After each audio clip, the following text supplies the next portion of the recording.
I didn't actually realize this until I did a little bit of sort of background, was you did a channel swim, and I didn't realize that you had a fear of deep water.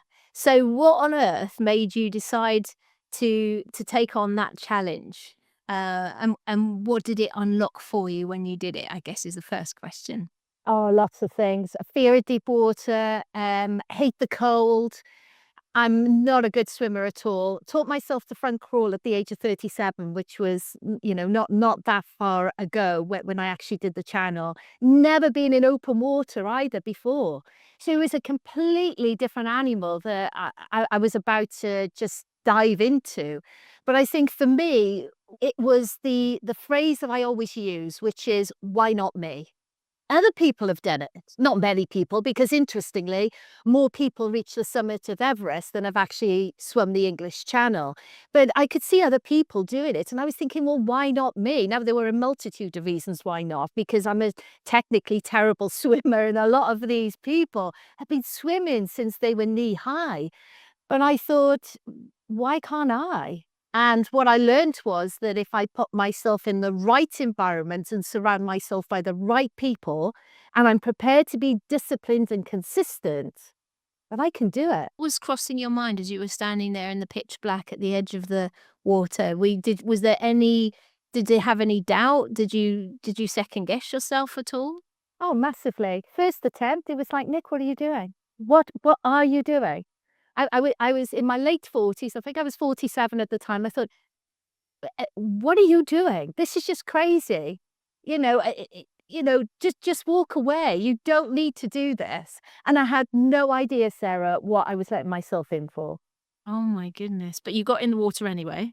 I Did you dropped in the did you water. say your thing at that point? Well, why not? Did you add that mantra in, or was that, like, out of your head at that point? I think I was cursing myself too much at the time, to be honest with you. There was no logic coming through my head. Excellent. So you got in the water, this first attempt, 2017. What happened? It was rough. The sea was very, very rough. It was hard. It was swimming through the night.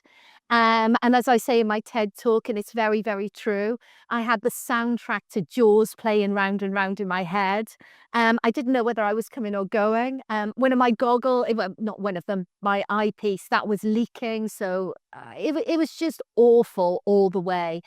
And I just wanted to get out. I absolutely wanted to get out. And I was in a mindset that I was, for want of a better term, playing victim. So any opportunity I could speak to the crew, I was saying things like, it's cold, it's dark, I'm not feeling very well, I've got pain in my eye, I've got pain in my shoulders.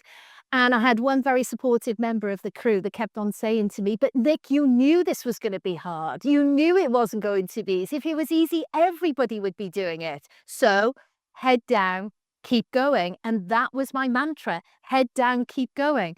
And interestingly, Sarah, from the 2017 attempt to the 2019 attempt to the challenges that we all go through in life to this present day, I've always used that mantra. When you feel like you want to give up, and we always want to give up, don't we, in our darkest moments, it's head down, keep going.